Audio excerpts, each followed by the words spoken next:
following video is not made for kids. Viewer discretion is advised. Hello to my subscribers, this is the Tiafangi coming to you with my latest review. It's been a long time since I did a review, almost 2 weeks.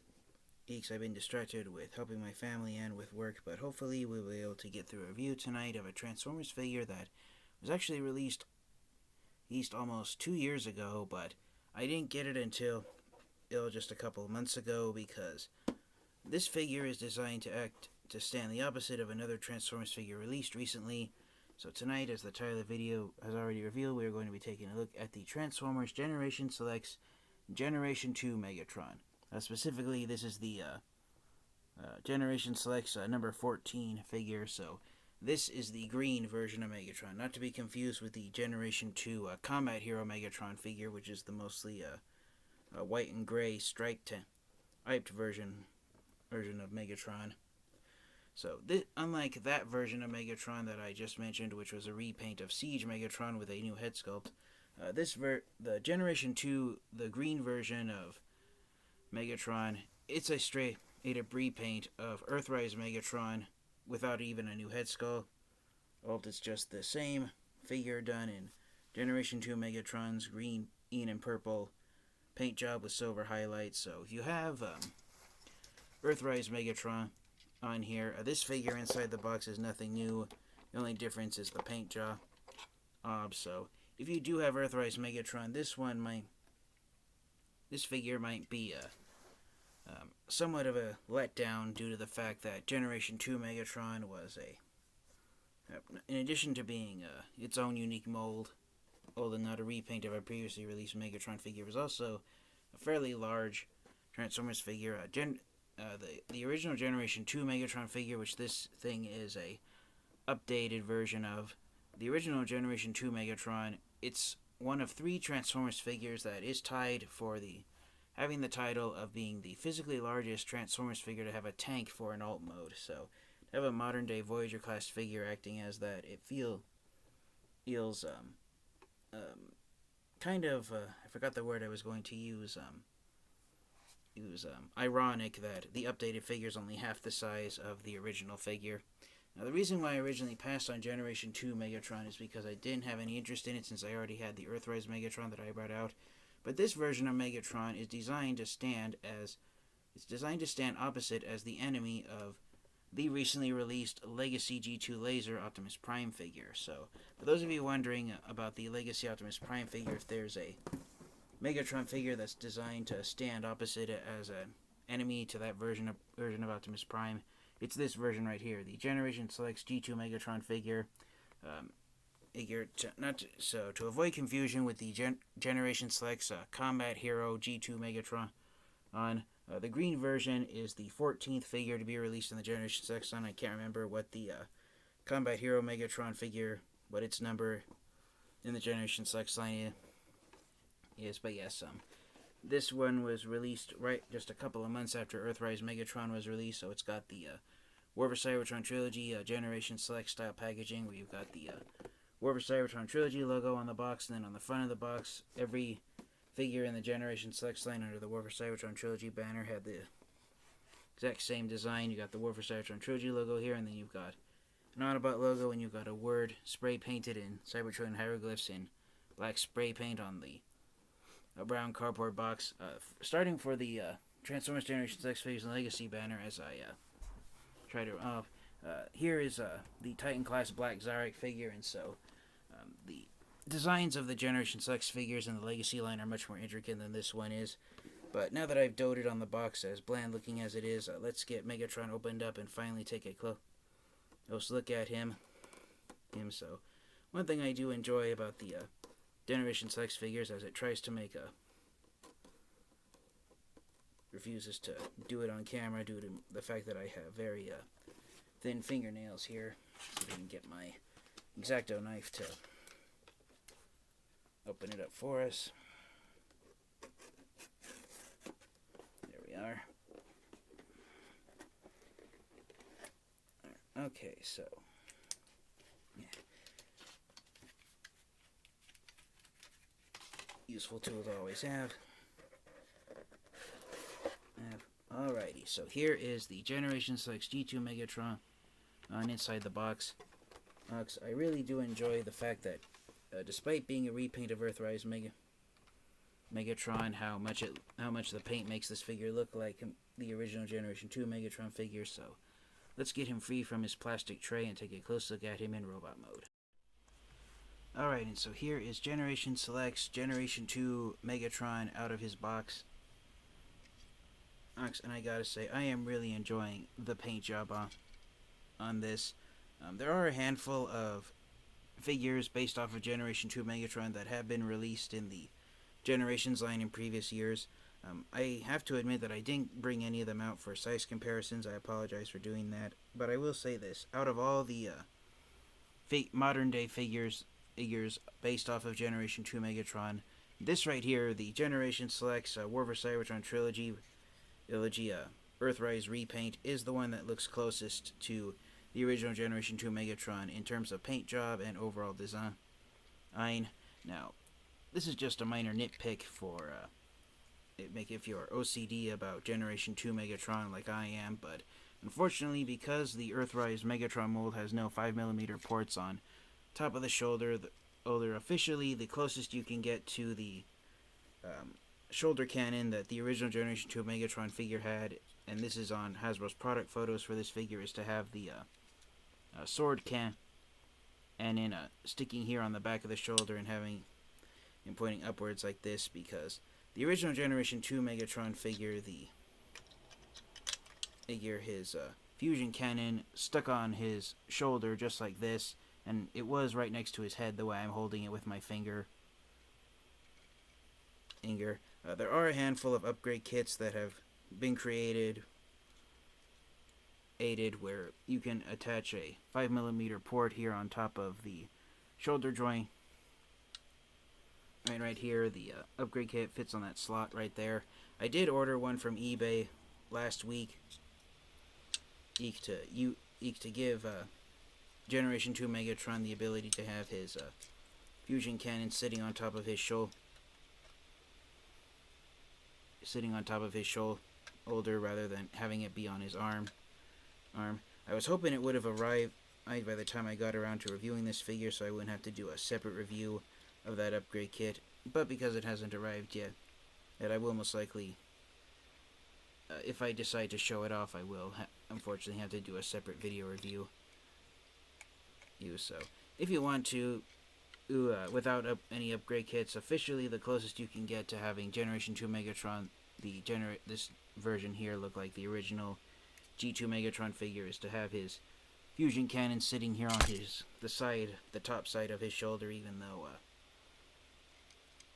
it's actually the top part of the shoulder. So if you wanted to, you could have his arm out to the side like that, and that's as close as you're going to get to this thing having the same placement of his weapons as the original Generation 2 Megatron figure.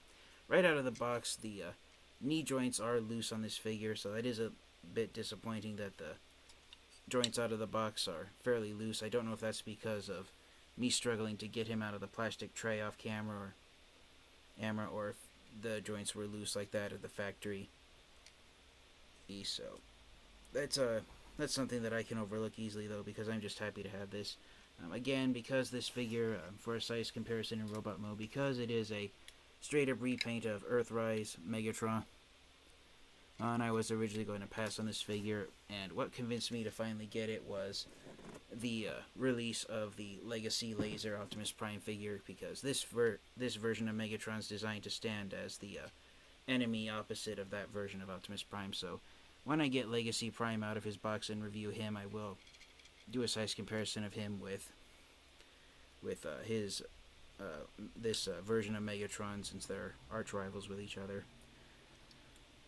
Now, I was actually going to do the review another day, but not to get too off topic, but here on the Generation 6 version of Megatron, the parts of him that are made out of this dull gray plastic, the base of his neck, his shoulder joints, his elbow joints, and also his robot mode thighs, those very same parts here on the Earthrise Megatron figure. I don't know how if my camera's going to pick it up, but those same parts that are gunmetal gray here on Generation Select's Megatron, that I named off a moment ago. Here on the Earthrise version of Megatron, those parts were originally the same shade of gray as the rest of the figure, but my camera's picking it up on the neck joint if I turn him to this angle, but here on the Earthrise version of Megatron, those joints, the neck, the shoulders, the elbows, and also the robot mode thighs, my camera's picking up the color differences right here on the neck joint from this angle, but here on the original Earthrise Megatron, these parts have yellowed and they are no longer gray. I remember when I first got Earthrise Megatron back in 2020, those parts were the same shade of gray as the rest of him, but now they're actually yellowed into almost like a dull brown. So hopefully those same parts don't yellow here on the Generation Selects G2 Megatron figure. I haven't seen on any reports on this figure having any yellowing parts on it, but that's one of the reasons why instead of doing the review yesterday, I got around to it today, because it took me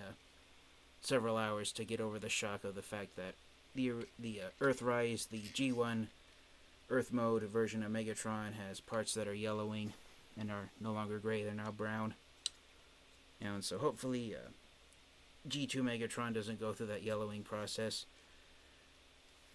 But yes, again, I'm sorry if I'm repeating myself, but because this is a straight-up repaint of Earthrise Megatron, pretty much this G2 version of Megatron, what it has to distinguish itself is the paint job, and it is fairly accurate to the original G2 Megatron figure, being mostly green with purple camouflage decos, even though in real life I don't think green tanks with camouflage decos are painted purple, they're painted brown instead. One nice thing about this version of Megatron that a lot of Transformers fans have been OCD about the Legacy Optimus Prime figure is that the Decepticon logo here on Megatron is the Generation 2 logo instead of the original Generation 1 Decepticon logo. And that's one thing Hasbro hasn't been, and Takara Tomy haven't been doing with the Autobots, who are based off of the Generation 2 characters, is using the G2 Autobot logo. They're instead using the G1 logo, but the few Decepticons that have been released based off of Generation 2 characters, they have been given the original Decepticon logo, so that's a nice thing to see. One thing I do like is that the wheels on the tank treads have been painted silver. On the original Generation 2 Megatron, those parts were made out of chrome, and it's not chrome here. It is a very shiny metallic silver, but it's shiny enough that from a distance it looks like a dull chrome color. And of course, just like the original Generation 2 Megatron, the Generation Selects Megatron, his head is done in a gunmetal gray. And I think I just don't know. As my tongue fails me, I'm just spitballing this. I can't say this with 100% certainty, so don't quote me on this, but I think the main reason that G2 Megatron's head was painted gunmetal gray was so that Transformers fans and collectors would realize when the G2 franchise was launched that this was in fact the same reimagining of the original Generation 1 Megatron figure. So he wouldn't look too differently by having a similar painted head sculpt to what the G1 Megatron figure had. But yes, I'm just really enjoying the neon green and purple paint job that this guy has, so without further delay, let's get him transformed into tank mode, wrap up the review, and I'll share my final thoughts on Generation Select's G2 Megatron. Alright, so here is Generation Select's G2 Megatron in his tank mode, and it is very impressive looking. Again, for being a repaint of Earthrise Megatron, Hasbro and Takara Tomy really managed to make this thing look like the original G2 Megatron figure. I'm really enjoying that G2 Decepticon logo painted here on him, so if anyone had any doubt, this is Generation 2 Megatron on through and through. It is a little upsetting that that Hasbro and Takara Tomy didn't at least give him any additional laser gun pieces that he could be attached to the tank turret, but then I suppose the only 5mm port you'd have on top of Megatron's tank mode will be flipping one of his fists out.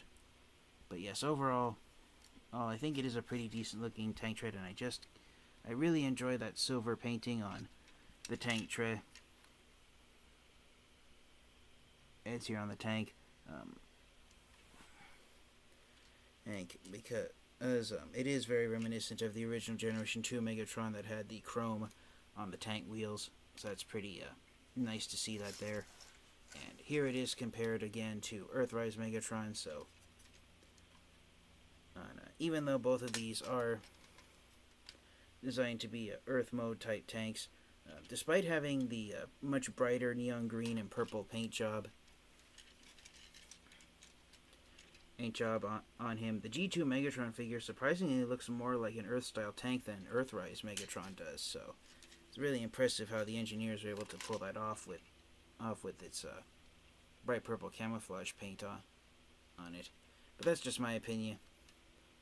And if Earthrise Megatron didn't have all these battle damage paint all over it, looking like it was crawling through the mud, then I'd say that it could look just as much like an Earth-made tank, just like Generation 2 Megatron is.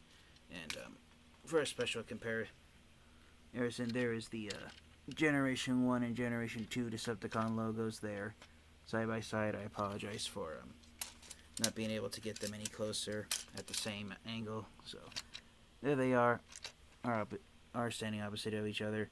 The G1 Decepticon logo was based off of Generation 1 Soundwave's head sculpt. The G2 Decepticon logo, I don't know if it's based off a Transformers character from the comic books or a Transformers figure. I honestly can't say with certainty, but yes, I really enjoy seeing the G2 Decepticon logo on this version of Megatron. So, just like Earthrise Megatron, the tank turret has the ability to rotate 360 degrees, both clockwise and counterclockwise. Nice, and as far as gimmicks go, that's pretty much it. The tank cannon, and unfortunately, it's not able to rotate up and down due to how it transforms. But overall, I really do enjoy how this figure came out. So, do I recommend getting this version of the Generation Selects G2 Megatron figure? I do recommend getting it if you have the Legacy Laser Optimus Prime figure, and if you are a fan of the Generation 2 version of Megatron. If you're not really into the Generation 2 franchise, and you don't feel the need to have a Megatron figure stand opposite to Legacy Laser Prime, then this figure can be an easy pass, especially if you already have Earthrise Megatron. Again, I originally passed on this figure when it first came out back in 2020. The main motivator that made me decide to get it after all and add it to my Transformers collection was so that it could stand opposite of the Legacy Laser Optimus Prime figure. But yes, I do not regret, even though I got it to stand opposite the Legacy Prime figure, now that I have it in hand, I am wholeheartedly enjoying the bright colors on this Megatron figure, and I do not regret adding it to my Transformers collection. So thank you guys all for your continued support. This has been the TFangeek, and until next time, you guys, stay safe, stay healthy, transform and roll out. Goodbye, everyone.